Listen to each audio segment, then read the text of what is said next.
وعلى آله وأصحابه أجمعين أما بعد أعوذ بالله من الشيطان الرجيم بسم الله الرحمن الرحيم إنما يخشى الله من عباده العلماء إن الله عزيز غفور وقال إن الذين قالوا ربنا الله ثم استقاموا تتنزل عليهم الملائكة صدق الله العظيم بہار آئی اگر گلشن میں تو کس کام کی آئی بہار آئی اگر گلشن میں تو کس کام کی آئی نشیمن شاپ پہ باقی کہا دل نسیموں میں درم اللہ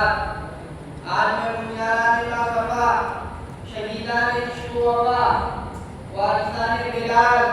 اور سلاطین آزادی کی تذکرے کی سعادت حاصل کر رہا ہوں جن کا قلب و جگر اسلام کی عظمت سے معمور تھا جن کے چہرے پر عزم و استقلال کی کرنیں جلوہ فکر تھی جن کا دل جذبے جہاد سے سرشار تھا جنہوں نے اپنی زندگی اسلام کی خاطر اور اعلاء کلمت اللہ کی خاطر وقف کر دی جن کی ایک تاریخ ہے جن کی ایک داستان ہے جنہوں نے اسلام کی طرف بڑھنے والی دربار سمون کی راہ میں دیوار آہنی بن کر قائم ہو گئے ہیں حضرات اس جنوسینا میں عالم کا پتا پتا بوٹا بوٹا اس بات پر شاہد ہے کہ یہ طبقہ اصحاب فکر و نظر وارثان قلب و جگر کا طبقہ ہے جنہوں نے تاریخ کے ہر نازک موڑ پر اس امت کی رہنمائی اور تصدیق فرمائی ہے جب بھی باطل نے حق کو چیلنج کیا انہوں نے اس کے چیلنج کو قبول کیا ہے اور سر بڑھ میدان میں نہ لکھے ہیں اور جب تک کسی کے خوفی سے باطل کا مقابلہ کیا ہے انہوں نے جانے تو دے دی مگر ظالم کو بھی پیٹ نہ دکھائی انہوں نے گردنیں تو کٹا دی مگر پرچم اسلام کو سرنگوں نہ ہونے دیا جب جلال تلوار چمکاتا ہوا آگے بڑھا تو انہوں نے مسکرا کر نظر سے نظر ملائی اور پھر یہ کہتے ہوئے مردانہ وار تلوار کے نیچے سر رکھ دیا خوشا وقتے کی میری موت تیرے کوچے میں آ جائے یہی تو زندگی کا آخری ارمان ہے کافی تو اب جب انہوں نے ہر محال پر باطل کا مقابلہ کیا ہر طرح سے مقابلہ کیا ضرورت پڑی تو گولی چلائی ضرورت پڑی تو تلوار چلائی تلوار بھیٹی تو قلم اٹھا لیا ضرورت پڑی تو اپنی شعلہ نوازیوں سے طوفان دھند دے سرکش و بےباک کا کام کیا ضرورت پڑی تھی قوم کے ننھے ننھے نوجوانوں کی تربیت و اصلاح فرما کر باطل کے لیے دیوار آہنی اور فسادی لشکر بنا دیا آج میں انہیں اسلام کی تھوڑی سی تاریخ اور قلعہ کی دھڑک دکھانا چاہتا ہوں کہ مجاہدین آزادی نے اس ملک کی آزادی میں کیا کارنامہ انجام دیا ہے حضرات جب ہندوستان کی مقدس سرزمین پر انگریزوں کا ناپاک سایہ پڑا اور وہ اپنی شادیانہ چالوں سے یہاں کے مالک بن بیٹھے جب باشندگان ہند پر طرح طرح کے ظلم ستم کے پہاڑ توڑے جانے لگے جب ہندوستانیوں کو غلام بنایا جانے لگا جب ہندوستانیوں کا خون ان کے پسینوں سے بھی نازل ہونے لگا تو ایسے نازک وقت میں سب سے پہلے جس شخص نے اپنے بغاوت بلند کیا وہ محدث کبیر امام جلیل رئیس الاولیاء فخر چمن نازش وطن شاہ عبدالعزیز محدث دہلوی رحمہ اللہ ہے یہ وہی مرد مجاہد ہے جس نے وقت سے پہلے مسلمانوں کے قصد قائم کا اعلان فرما دیا تھا جہاں تک ابھی پہنچنے کے لیے لوگوں کو برسہ برس انتظار کرتا تھا شاہ عبدالعزیز کا فتویٰ کیا تھا گویا وقت قیامہ تھا جو دشمنوں کے نرد تمنا میں گر پڑی انگریزوں کی نیند حرام ہو گئی جگہ جگہ آزادی کے شعلے بڑھنے لگے جگہ جگہ آزادی کے پرچم لہرانے لگے حوصلوں نے افزائیاں دینی شروع کر دی مسجد دست پر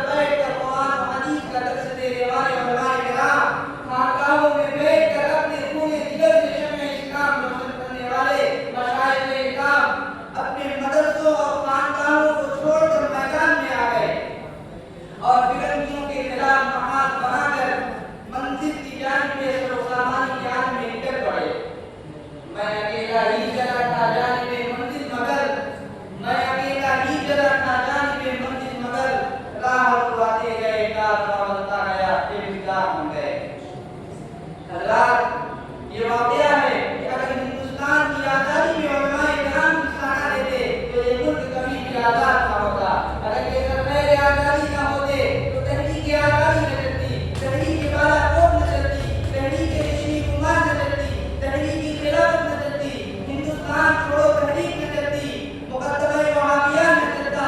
امبالہ سازش کیس نہ بنتا. البتہ علماء کرام ہی نے اپنے خون جگر سے اسے آزادی کی نعمت بندی کی ہے اور اپنے مقدس قبول شرع آزادی کو سینچا اور پروان چڑھایا ہے.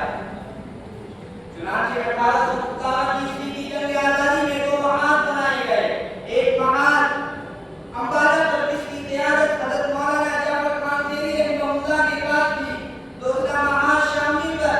جس کی قیادت حضرت حاجی امداد اللہ محمد مکی رحمۃ اللہ علیہ کے پاس تھی. اسی 1857 کی جنگ آزادی میں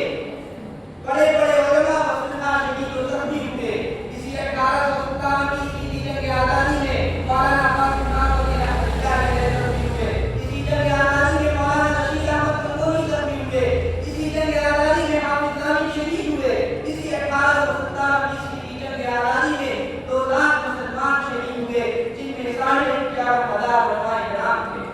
صرف دہلی میں 500 علماء کرام کو قصد اعدام پر لٹکا دیا گیا. بہرحال اس جنگ میں وسائل کی قلت اور اپنوں کی غداری کی وجہ سے فرنگی کو غلبہ ہوا تو واسطۂ برطانیہ نے اپنے ہندوستانی مشیروں سے رائے طلب کی کہ بتاؤ ہندوستان میں تمہاری حکومت کیسے قائم رہ سکتی ہے. تو ہندوستان میں رہنے والے سب سے بڑے سیاستداں ڈاکٹر ولیم میور نے جو رپورٹ پیش کی اس میں لکھا ہے کہ ہندوستان میں سب سے زیادہ بیدار مسلمان ہیں اور جنگ آزادی صرف مسلمانوں نے لڑی ہے. اس لیے مسلمانوں میں جب تک جذبہ جہاد موجود ہے اس وقت تک ہم لوگ اپنی حکومت قائم نہیں کر سکتے.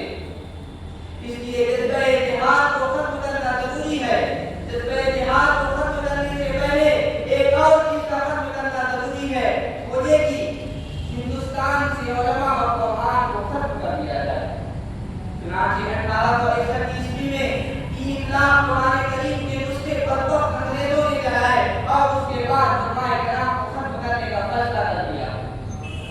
انگریز مؤرخ مسٹر ایڈورڈ ٹامسن اپنی یادداشت میں لکھتا ہے کہ 1864 سے لے کر 1867 تک انگریز نے علماء کو ختم کرنے کا فیصلہ کیا اور یہ 3 سال ہندوستان کی تاریخ کے بڑے المناک سال ہے. ان 3 سالوں میں انگریز نے 14,000 علماء کرام کو قصد اعدام پر لٹکا دیا. ٹامسن کہتا ہے دلی کی چاندنی چوک سے لے کر خیبر تک کوئی ایسا درخت نہیں تھا جس پر علماء کرام کی گردنیں نہ لٹکی ہوئی ہوں. ٹامسن کہتا ہے علماء کے جسموں کو تابے سے ڈالا گیا. ٹامسن کہتا ہے علماء کو سوروں کی کھالوں میں بند کر کے جلتے ہوئے تندوروں میں ڈالا گیا. ٹامسن کہتا ہے لاہور کی شاہی مسجد جس کے صحن میں انگریز نے پانی کا پردہ بنایا تھا اس میں ایک دن میں 80 علماء کرام کو پھانسی دی جاتی تھی. لاہور کی دریا والی میں 80 علماء کرام کو گولیوں میں بند کر کے ڈال دیا جاتا اور اوپر سے گولیوں کا نشانہ بنایا جاتا. ٹامسن کہتا ہے کہ دلی میں میں اپنے خیمے میں گیا تو مجھے مردار کی بدبو محسوس ہوئی. تو میں خیمے کے پیچھے گیا تو کیا دیکھتا ہوں 40 آپ کے انگارے چلک رہے ہیں اور 40 علماء کو کپڑے اتار کر ان انگاروں پر ڈال دیا گیا ہے. میرے دیکھتے ہی دیکھتے 40 علماء کو لایا گیا. میرے سامنے ان کے کپڑے اتارے گئے. انگریز نے کہا مولویوں جس طرح ان 40 کو پکایا گیا ہے اسی طرح تمہیں بھی پکا دیا جائے گا. تم میں سے صرف ایک آدمی یہ کہہ دے کہ 1857 کی جنگ آزادی میں ہم شریک نہیں تھے, ہم ہی چھوڑ دیتے ہیں. ٹامسن کہتا ہے مجھے پیدا کرنے والے کی قسم کوئی ایسا عالم نہیں تھا. سب کے سب جل کر خاک ہو گئے مگر کسی نے انگریز اسلام کے درد نہیں اتاری. سردار شیران اسلام اور سرفروشان خیر الانام کے سچے جانشین اور حقیقی والد شیخ الہند اور شیخ الاسلام اور مولانا عبید اللہ سندھی رحمۃ اللہ علیہ ہیں. 1857 کے بعد ان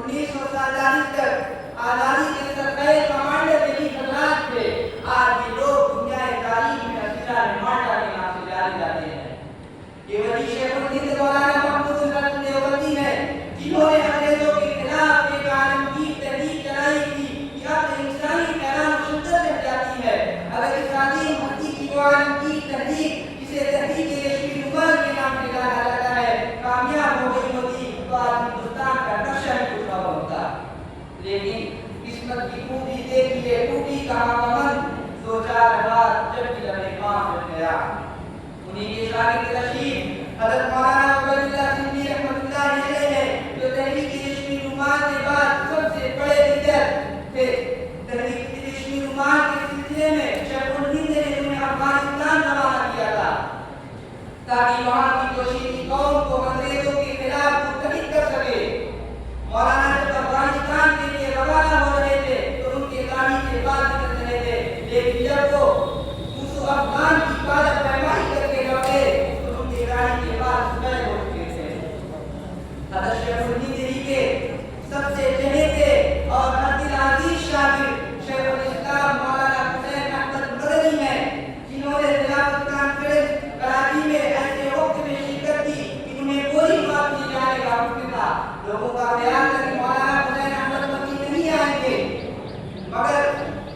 لوگوں کی آنکھیں اس وقت حیرت سے پھٹی رہ گئی جب یہ مرد مجاہد قدم بردوش ہو کر اسٹیج پر آیا اور جلسے کی صدارت فرمائی۔ اسی جلسے میں مولانا نے انگریز کو بلبل اور کولیوں کو ان سے تشبیہ دیتے ہوئے فرمایا، یہ پھرتی ہے بلبل چونچ میں گل،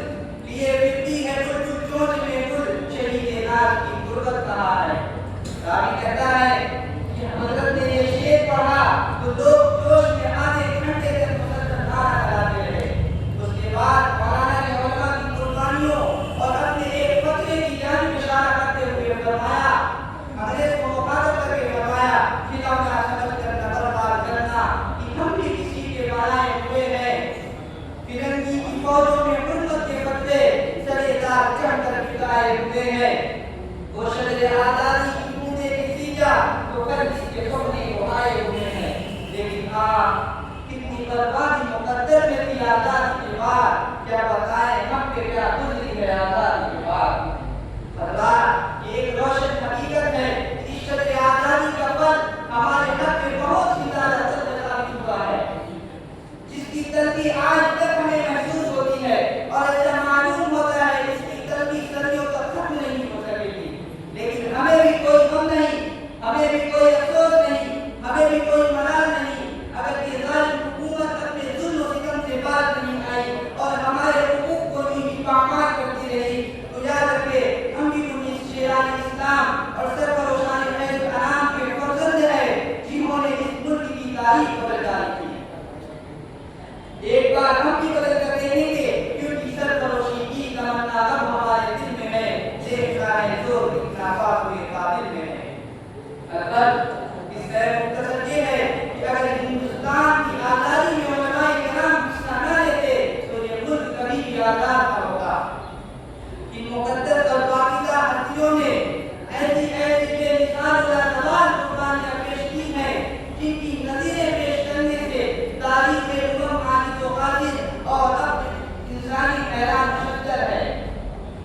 اور آج ہمیں اس بات پر فخر ہے کہ ہمارے اسلاف نے اس ملک کے ساتھ وفاداری کے ایسے ثبوت پیش کیے ہیں کہ ہم دوسرے پر اللہ میں جان ستارے۔